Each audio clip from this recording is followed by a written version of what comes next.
गंग गणपते नमः नमः। किष्किंधा कांड 55वां सर्ग। अंगा से मानव का प्रवेशन।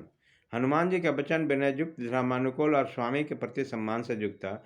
यह सुनकर अंगद ने कहा, कपि श्रेष्ठ, राजा सुग्रीव में स्थिरता, शरीर और मन की पवित्रता, क्रूरता का भाव, सरलता, पराक्रम और धैर्य है। यह मान्यता ठीक नहीं जान पड़ती है।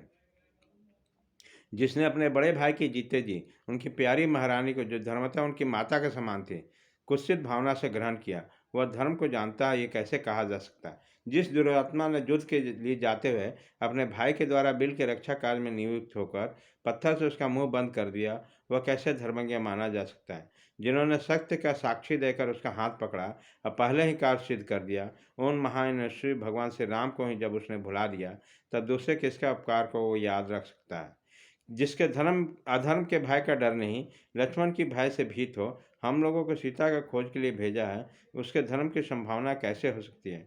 जब उस पापी कृतज्ञ, स्मरण शक्ति से हीन और चंचल से सुग्रीव पर कोई श्रेष्ठ पुरुष, विशेषता जो अपने कुल में उत्पन्न हुआ, कभी भी किसी तरह का विश्वास कर सकता है।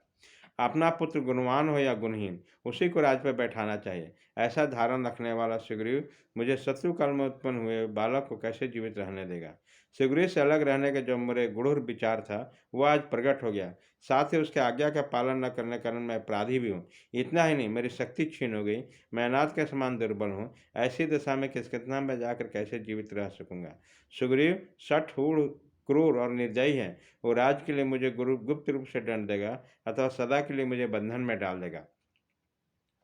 इस प्रकार बंधन जनित कष्ट भोगने की अपेक्षा उपवास करके प्राण दे देना है मेरे लिए श्रेयस्कर है। अतः सब बानर ये मुझे यहीं रहने की आज्ञा दे और अपने अपने घर को चले जाए। मैं आप लोगों को प्रतिज्ञापूर्वक कहता हूँ कि मैं किष्किंधापुरी को नहीं जाऊँगा, यही मरणांत उपवास करूँगा। मेरा मर जाना ही अच्छा है। आप लोग राजा सुग्रीव को प्रणाम करके उससे मेरा कुशल समाचार कहिएगा। अपने बल के कारण शोभा पाने वाले दोगो रघुवंशी बंधुओं से भी मेरा सादर प्रणाम करके निवेदन करते हुए उन्हें कुशल समाचार कहिएगा। मेरे छोटे पिता बानाराज सुग्रीव और माता रूमा से मेरा आरोग्यपूर्वक कुशल समाचार बताइएगा।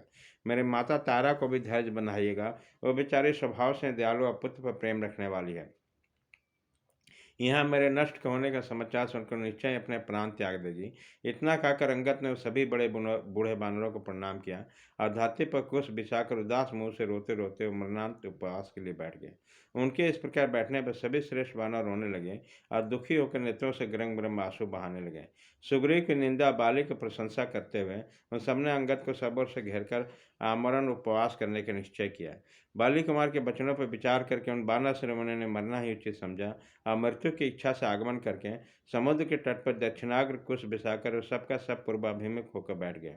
श्री राम के वनवास, राजा दशरथ की मृत्यु, जन स्थान पर राक्षसों का संहार, विजय कुमारी सीता का अपहरण, जटायु का मरण, बाली का वध और श्री राम के क्रोध की चर्चा करते हुए उन बानरों पर एक दूसरा भय आ पहुंचा। महान पर्वत पर शिखर के समान शरीर वाले यहाँ बैठे हुए बहुसंख्यक बानर भय के मारे जोर जोर से शब्द करने लगे, जिससे उस पर्वत कंदराओं के भीतर भाग कर प्रतिध्वनि करने लगा। गरजते हुए मेघों से युक्त अंधकार के समान प्रतीत होने लगा। इस प्रकार श्री वाल्मीकि निर्मित 4 रामायण आदि काम में किष्किंधा कांड में 55वां सर्ग पूरा हुआ।